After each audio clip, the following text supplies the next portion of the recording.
नमस्कारः। पिछली वीडियो में हमने शारदा संस्कृतम भाग 8 का तृतीय पाठ मनुर्भव किया था। आज हम उसी का अभ्यास कार्य करेंगे। उसी के अंतर्गत पहला प्रश्न है एक पदेन उत्तरत। बताइए आपको एक पदेन उत्तरत, एक पद में उत्तर देना। वो पद किसके स्थान पर होना चाहिए? प्रश्नवाचक शब्दों के स्थान पर होना चाहिए। तो इसमें प्रश्नवाचक शब्द हैं कस्य, कुत्र, किम, क। तो देखते हैं।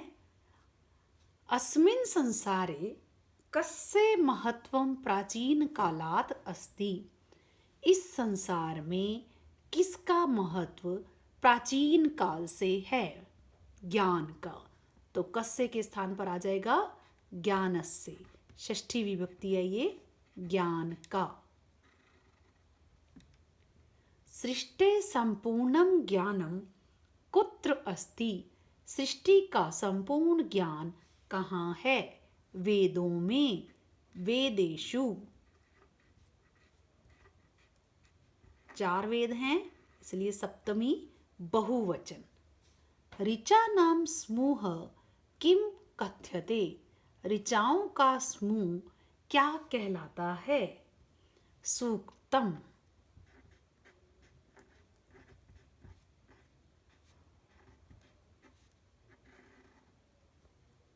क बंधुत्वस्य संदेशम अयच्छत। किसने बंधुत्व का संदेश दिया? स्वामी विवेकानंद ने दिया था। कल ही हमने पाठ में पढ़ा है, स्वामी विवेकानंद।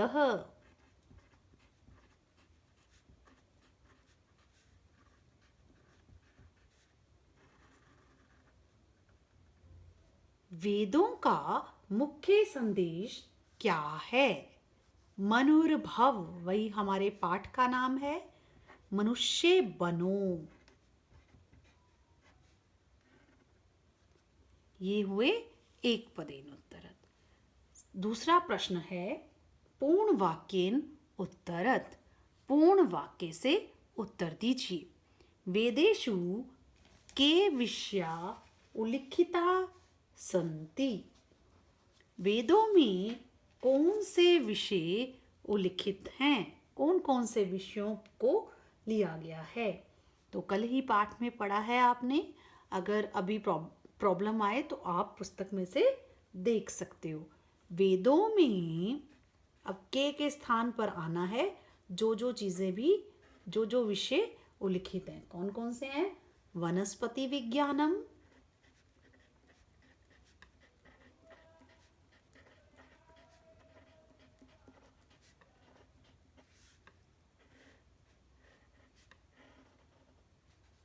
जीव विज्ञानम,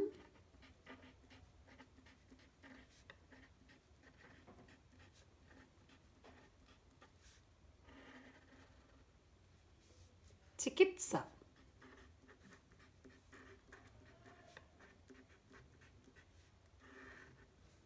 कृषि,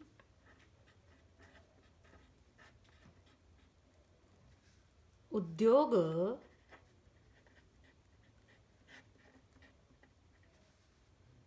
शिक्षा,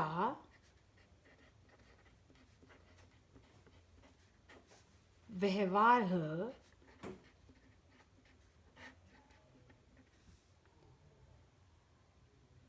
अनेके विषया उल्लिखिता सन्ति। इत्यादि भी दे सकते हो आप। इत्यादि, अनेके विषया उल्लिखिता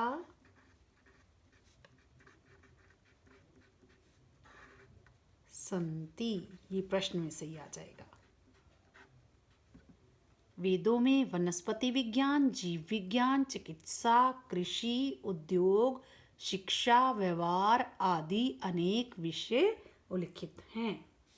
अगला प्रश्न है भारतम कथम विश्वगुरु इति रूपेण प्रतिष्ठितम अभवत। भारत कैसे विश्व गुरु इस रूप से प्रतिष्ठित हुआ? कैसे हुआ था? ज्ञान के बल पर। तो क्या आ जाएगा? भारतम ज्ञानस्य बलेन। विश्व गुरु सिर्फ कथम के स्थान पर लिख दीजिए आप। भारतम ज्ञानस्य बलेन।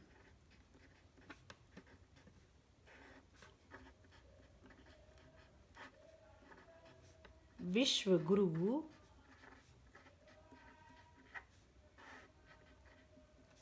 इति रूपेण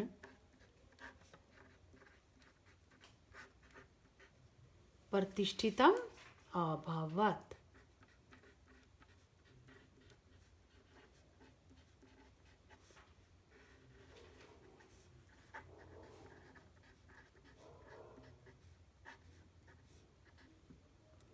वेदानां विषये भारतीयानां चिंतनं किम अस्ति? वेदों के विषय में भारतीयों का चिंतन क्या है? क्या है भारतीयों का चिंतन? यही है कि वेदों का ज्ञान ईश्वर के द्वारा साक्षात ऋषियों के हृदय में स्थापित किया गया। तो पूरा आपको लिखना होगा। वेदानां विषये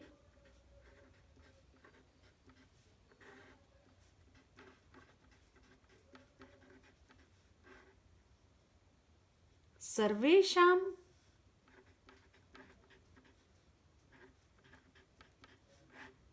भारतीयानां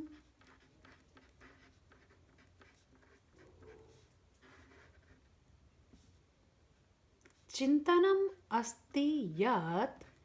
यहां तक सारा प्रश्न में से है।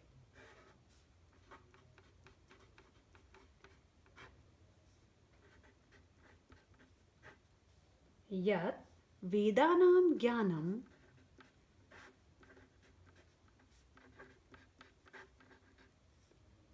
ईश्वरेण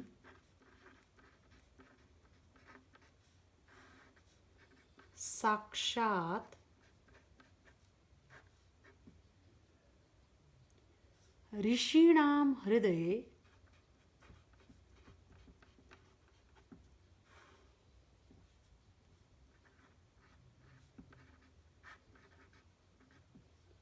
स्थापितम्।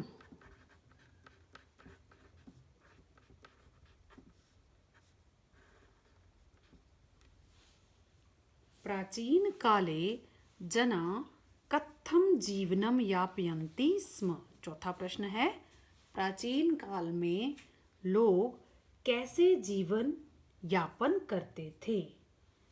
अब प्राचीन काल में लोग कैसे जीवन यापन करते थे?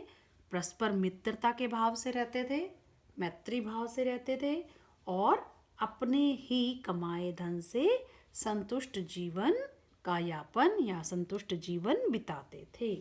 तो क्या आ जाएगा? प्राचीन काले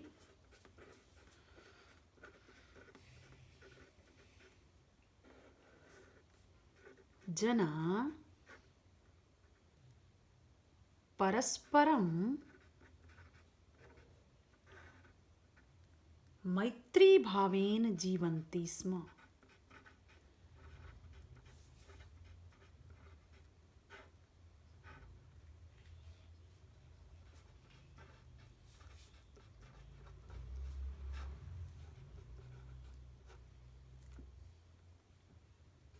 स्वार्जितेन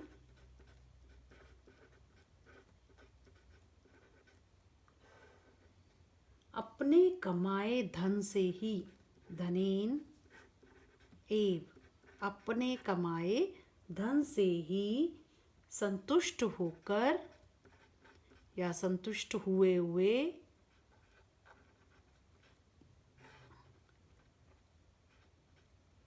आधाश टा है ये, संतुष्टा जीवनम यापयन्ति स्म। संतुष्ट जीवन यहीं से ले लीजिए, यापयन्ति स्म।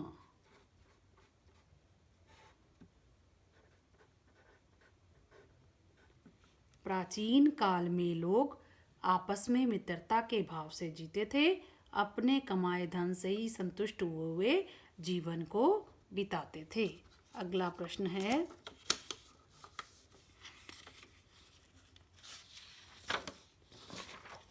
प्रश्न निर्माणम कुरुत।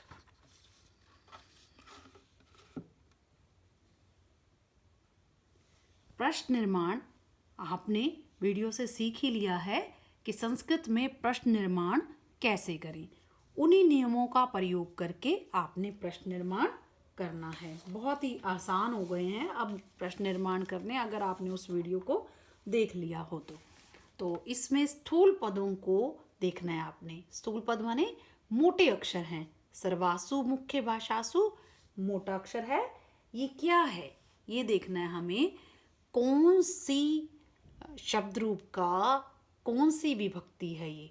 मुख्य भाषा, अगर हम मुख्य भाषा को देखें लता की तरह चलेगी, तो इसका मतलब स्त्रीलिंग सप्तमी बहुवचन है ये।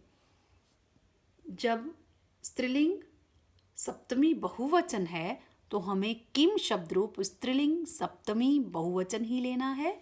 वो आ जाएगा कासु। विश्वस्य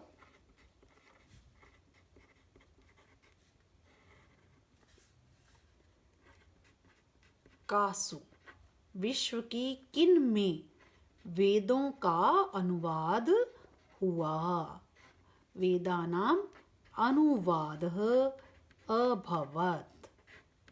बाकी सारा वैसे ही लिखना होता है, सिर्फ स्थूल अक्षर को आपने बदल देना है और अंत में प्रश्न चिन्ह। इसका अर्थ है विश्व की सब भाषाओं में वेदों का अनुवाद हुआ। विश्व की किन में वेदों का अनुवाद हुआ, ऐसा अर्थ है इसका। आगे है, वेदानाम ज्ञानम ईश्वरेण साक्षात ऋषिणाम हृदय स्थापितम। अब ईश्वरेण है, तृतीया है, पुल्लिंग एक वचन है, तो हमें किम शब्द रूप में पुल्लिंग तृतीया एक वचन लेना है। केन होता है, बस ईश्वरेण के स्थान पर केन आ जाएगा।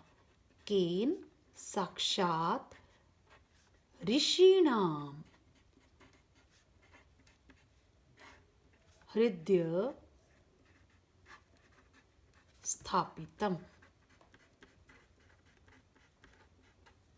अंत में प्रश्न चिन्ह।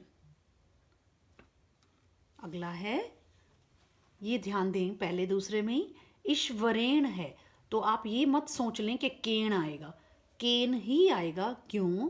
क्योंकि ईश्वरेण में तो र है। जहाँ र होता है अगर पदांत न हो तो अण नहीं होता, लेकिन ये तो पदांत नहीं है, इसके पीछे स्वर है, इसलिए न को अण हो जाएगा। लेकिन इसमें तो र या री नहीं है या श नहीं है, इसलिए इसमें नहीं होगा, केन आ जाएगा। ये मैंने आपको अकारांत पुल्लिंग शब्द रूप में अच्छे से समझाया था। आगे है आवश्यकता। लता की तरह स्त्रीलिंग प्रथमा एक वचन, इसीलिए किम शब्द रूप स्त्रीलिंग प्रथमा एक वचन क्या होगा? का। सिर्फ इसके स्थान पर का आ जाएगा, बाकी आपने इसी तरह से उतार लेना है। अधुना पुनः वेदानुसारं जीवन यापनस्य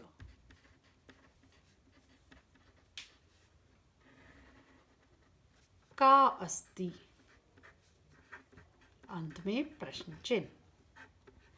अब दोबारा वेदों के अनुसार जीवन यापन की आवश्यकता है। क्या है? बस का आ जाएगा। अब है ऋचा नाम, जैसे लता नाम, षष्ठी बहुवचन है और ये स्त्रीलिंग है, इसीलिए किम स्त्रीलिंग षष्ठी बहुवचन। कासाम, किम में स्त्रीलिंग में षष्ठी बहुवचन कासाम होता है। कासाम समूह सूक्तम कथ्यते। अंत में प्रश्न चिन्ह।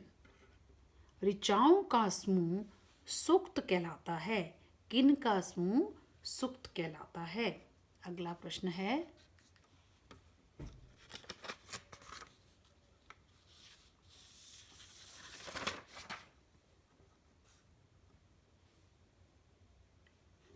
विशेषणै विशेष्यानि मेलयत। विशेषण से विशेष्य को मिलाओ। स्थिता, स्थित, क्या स्थित? स्थिता मंत्रः। बहुवचन है, ये भी बहुवचन है। पहले भी बताया गया है कि वही लिंग विभक्ति वचन होगा जो विशेष्य में होगा, विशेषण में वही विभक्ति लिंग वचन होंगे। विपुलम साहित्यम,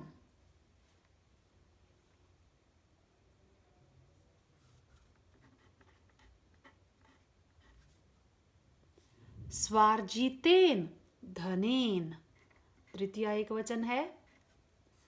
सर्वेषाम मानवानाम, ये क्या है? षष्ठी बहुवचन। प्रथमा रचना, पहली रचना। सर्वविधा संपन्नता, सब प्रकार की संपन्नता। ये हुए विशेषण को विशेष्यों से मिलाया है। इन्हीं को ही हम यहाँ लिख लेंगे और साथ साथ समझ लेंगे।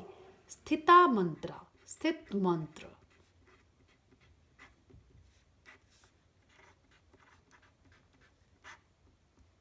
उसके बाद विपुलम साहित्यम,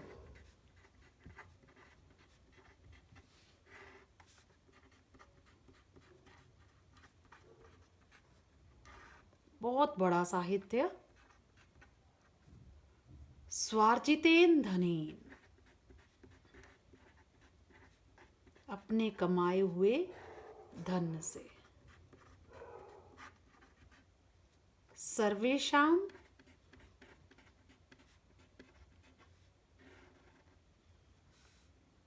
मानवानाम, सब मानवों का। प्रथमा रचना, पहली रचना। सर्वविधा संपन्नता, सब प्रकार की संपन्नता। अगला प्रश्न है, मंजूषा की सहायता से कहानी को पूरा कीजिए। मंजूषाया सहाय्येन कथां पूरयत। मंजूषा में ये शब्द हैं पालयति, चलिष्यामि, दैनिकानि, पितरौ, आनंददायकम। हम साथ साथ कहानी को समझेंगे हिंदी करते हुए और इसमें से शब्द ढूंढ लेंगे। तो राघव 12 वर्षीय बालकः अस्ति। राघव 12 वर्षीय बालक है। स अष्टम्यां कक्षायां पठति, वह अष्टमी कक्षा में पढ़ता है। स प्रतिदिनं प्रातः शीघ्रम् उत्तिष्ठति, स्नानादि कृत्वा, वह प्रतिदिन सुबह जल्दी उठता है, स्नान आदि करके। स डैश नमति, वह किसको नमस्कार करता है? अब यहीं से देखें, पितरौ, पितरौ, पितरौ का अर्थ होता है माता पिता को नमस्कार करता है। ये पितरौ द्विवचन है। अब पितरी का द्विवचन है तो इसका मतलब माता और पिता दोनों आ जाते हैं। योगाभ्यास, ईशवंदना, स्वच्छता, स्वाध्याय इत्याद्य तस्य डैश कार्याणि सन्ति। योगाभ्यास, ईशवंदना, स्वच्छता, स्वाध्याय आदि उसके डैश कार्य हैं। दैनिकानि कार्याणि सन्ति, दैनिक कार्य हैं। ये साथ में विशेषण विशेष्य भी हो गया। दैनिकानि कार्याणि इत्यादि में भी विसर्ग आएगी। स सर्वदा गुरूणाम आज्ञाम डैश, वह हमेशा गुरुओं की आज्ञा को पालता है। पालयति, या वह हमेशा गुरुओं की आज्ञा का पालन करता है। पालयति।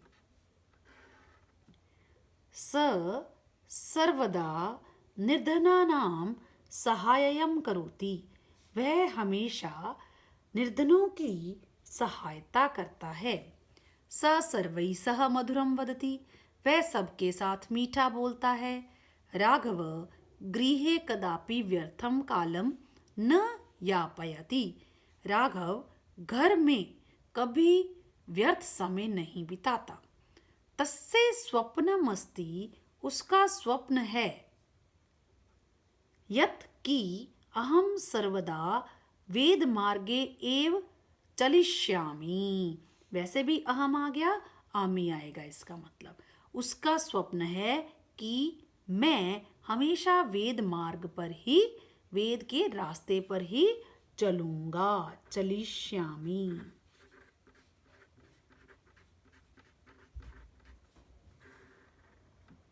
एतत् दृष्ट्वा, यह देखकर, तस्य गृहीजना बहु प्रसन्ना भवन्ति, यह देखकर उसके घर के लोग बहुत प्रसन्न होते हैं। अन्ये जना अपि, दूसरे लोग भी, तम उसकी नितराम प्रशंसन्ति, अत्यधिक प्रशंसा करते हैं। सत्यम एतत्, यह सच है, यत् कि वेदानुसारम जीवनम आनंददायकम भवति, कि वेदों के अनुसार जीवन आनंद देने वाला होता है, खुशी प्रदान करने वाला होता है, आनंददायकम। चाहे अनुस्वार लगा लीजिए, चाहे म हलंत लगा लीजिए। इसके आगे है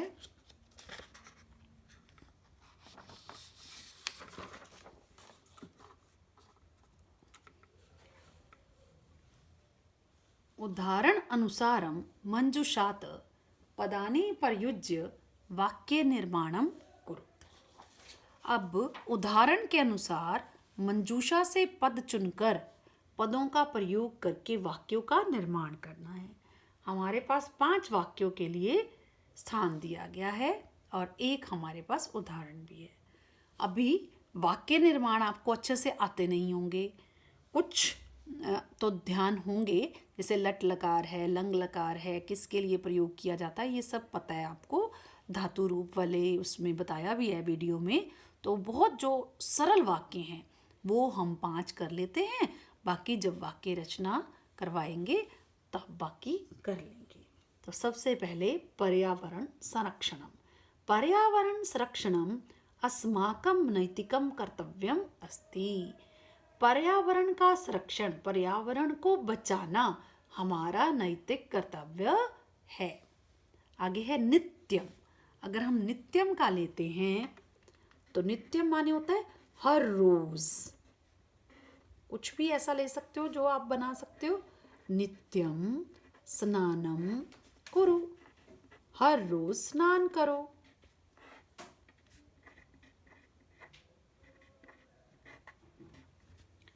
वैसे ये सारे शब्दों से आपको वाक्य पुस्तक में ही मिल जाएंगे, आप उनमें से भी ले सकते हो, किसी भी तरह का वाक्य निर्माण कर सकते हो। ज़रूरी नहीं है कि आपको यही करने हैं, परंतु ठीक होने चाहिए, क्रियाकर्ता के अनुसार होनी चाहिए।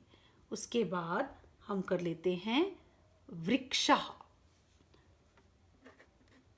वृक्षा के तो बहुत से वाक्य आप बना लेंगे। वृक्षा अगर हम कर्ता के रूप में लेते हैं, वृक्षः परोपकाराय फलन्ति, वृक्ष परोपकार के लिए फलते हैं या फल देते हैं। उसके बाद हम कर लेते हैं जलम।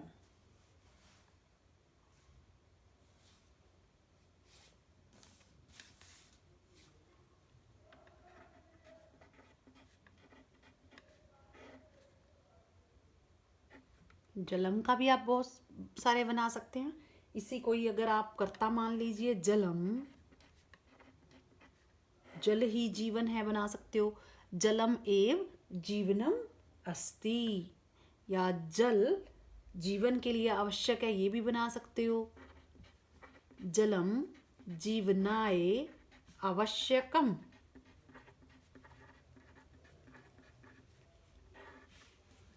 अस्ति। उसके बाद कर लेते हैं हम, कोई भी देख लीजिए, पुस्तकम करना है पुस्तकम कर लेते हैं।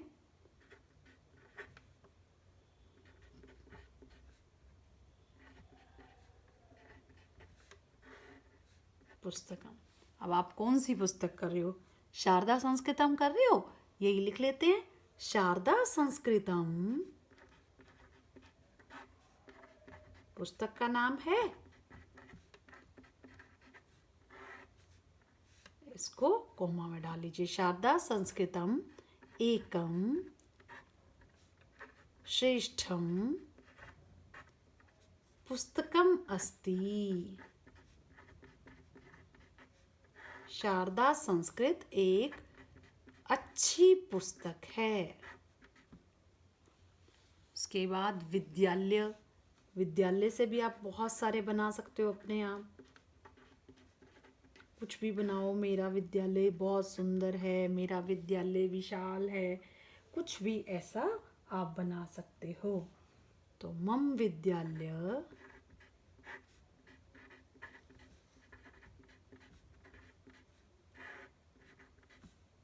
अति सुंदरः अस्ति।